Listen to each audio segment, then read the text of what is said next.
Por estos días ando haciendo algo que me dijeron que no haga: leer 3 libros al mismo tiempo. Pero yo no puedo con mi genio, y entre las lecturas elegidas reabrí un texto que me acompañó en mi adolescencia: El lobo estepario, de Hermann Hesse. Y como nada es casualidad y todo tiene propósito, algo en lo que creo profundamente, cuando releí esas páginas sentía lo que sentí la primera vez que lo leí. Ese libro parece escrito para quienes se sienten un poco fuera de lugar en su propia piel. Y vaya que la adolescencia es un continuo de ese sentimiento, ¿o no? Y hay una frase, una sola, que me detuvo en seco. Dice así: el hombre no es una forma duradera y permanente. Es mucho más un experimento y una transición. No es otra cosa que el puente estrecho y peligroso entre la naturaleza y el espíritu. Me quedé con la palabra transición. Transición. Me vino como anillo al dedo. A mí, que profeso la religión del proceso. Un mantra adoptado inmediatamente. Transición. Tengan paciencia, ya voy al punto. Pero me son necesarios estos anclajes para que puedan tomar real dimensión de lo que vamos a hablar en el día de hoy. El segundo disparador vino de la mano de Marcos, el menor de mis hijos. Con su imponente 1,95 m de altura y sus casi 18 años, se para delante de mi escritorio y me dice: che, pa. Siempre es así. Su comunicación inicia con che, pa. Che, pa, tenés que ver esto, y no solo tenés que verlo, tenés que hablar de esto. Su voz tenía el tono de cuando algo le molesta, de cuando alguna injusticia se comete. Es el tono de voz de cuando algo no solo le incomoda, sino que llega a revolverle el estómago. Su voz grave atropella las palabras y olvida los signos de puntuación. Encendió el TV, puso YouTube para mostrarme unos videos. Así que el disparador de este podcast arrancó con una idea de Hesse que me daba vueltas. El hombre no es más que un intento de transición entre el animal y el espíritu, y unos videos que estaban lejos de cualquier documento científico o paper de difusión de investigaciones. En los videos básicamente se burlaban o ironizaban o directamente insultaban y se reían de chicos, adolescentes, jóvenes que dicen ser Therians, que dicen sentirse lobos, gatos, perros, animales.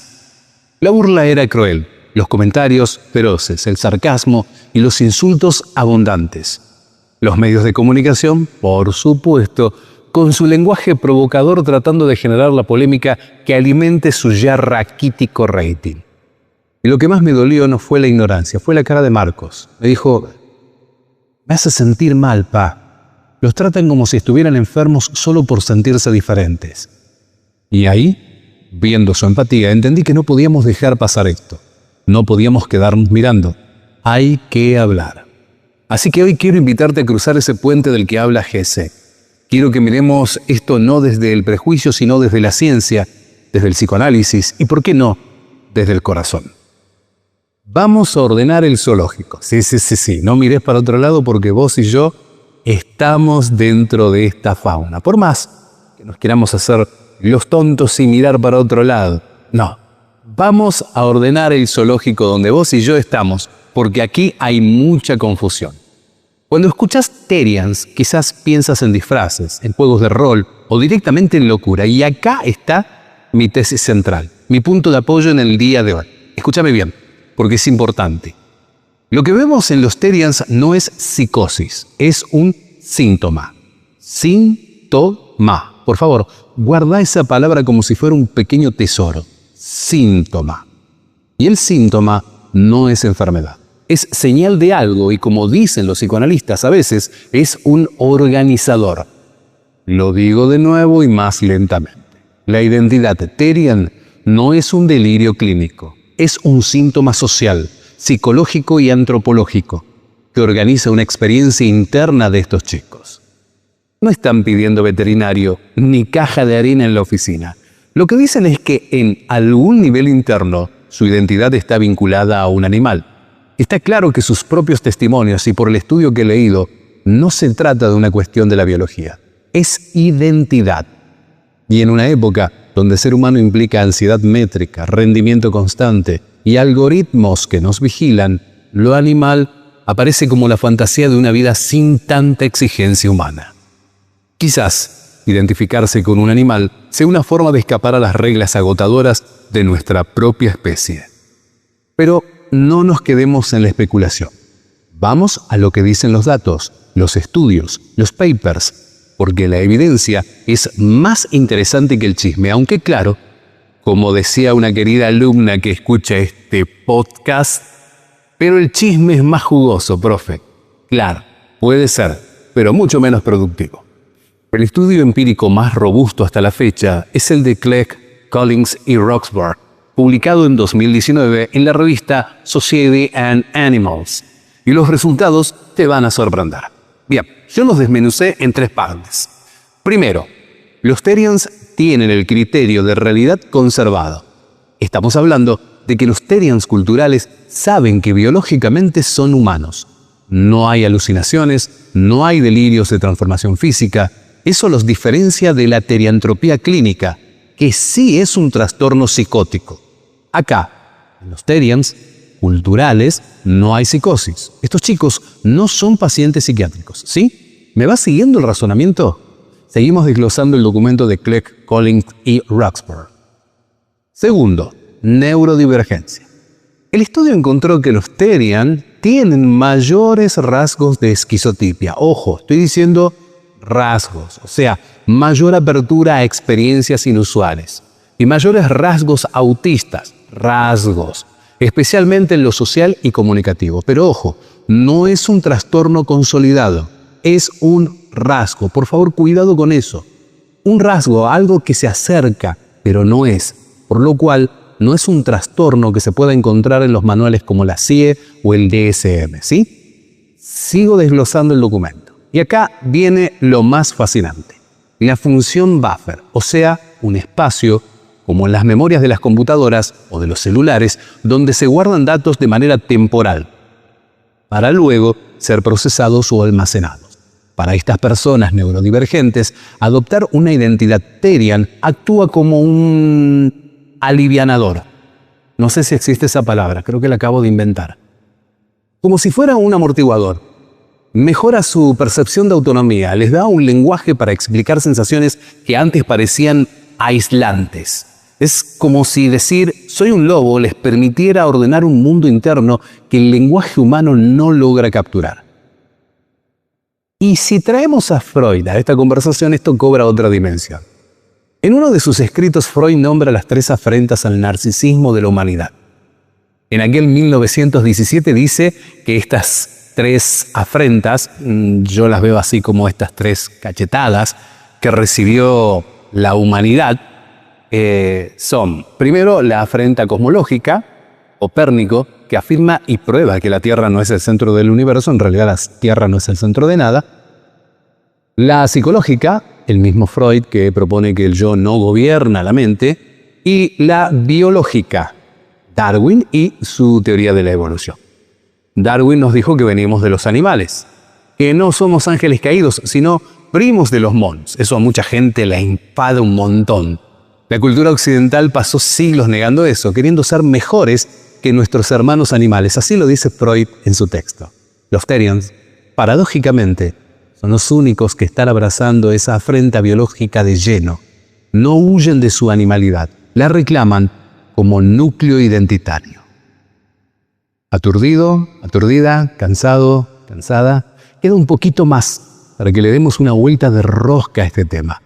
Yo estoy muy contento de ir contigo por este recorrido en el que espero estés aprendiendo, despertando a cosas a las que yo también he despertado y cosas que yo también he aprendido. Lo estoy disfrutando y sobre todo estoy disfrutando tu compañía. Saber que en un video en el que se burlan o toman para la risa hay una persona buscando pertenencia, hay un cerebro neurodivergente buscando orden, eso nos cambia la mirada. Si llegaste hasta aquí, si has escuchado hasta este momento, primero que nada, te lo agradezco mucho. Es ahora, antes de cerrar la idea, que voy a pedirte algo. Por empatía, ponle un me gusta a este video. Por Marcus y su chepa, tenés que hablar de esto, suscríbete. Y por ese mismo respeto, compartí este podcast. Así le decimos al algoritmo que nos interesa entender antes que juzgar, que nos interesa la ciencia real, constante y consciente en su totalidad. Vamos a la parte final, ¿te parece? no podía dejar afuera la espiritualidad porque algo me llamó mucho la atención. En la cosmovisión andina existe un concepto que resuena fuerte con esto, un concepto del que yo ya te he hablado muchas veces, el Yanantín. Es la idea de que los opuestos no se pelean, se complementan, no hay jerarquía entre lo humano y lo natural. Son partes de un mismo todo que se necesitan para estar completos. Pero vayamos un poco más al norte, a la cosmología mesoamericana, con el concepto del Nahual. En la tradición maya y azteca, el Nahual es un espíritu compañero, a menudo animal, que protege y guía a una persona desde el nacimiento. No es que la persona sea el animal físicamente, pero hay un vínculo espiritual indisoluble. Comparten el camino. ¿Te diste cuenta?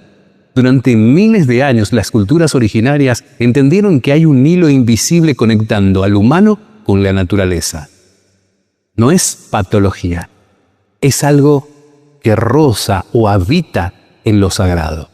Y hoy, en 2026, la ciencia no desencanta la experiencia etérea, la devuelve a nuestras manos en una búsqueda de conexión en un mundo que está altamente desconectada, a pesar de tantas redes sociales. En el capítulo pasado te comentaba cómo el zorro del Principito ejercía una sabiduría desde el amor. No hablo de flechazos ni destinos escritos. Le dice al Principito, domesticarme significa crear lazos. Y explica el ritual. Ven a las 4 de la tarde, a las 3 ya empezaré a ser feliz.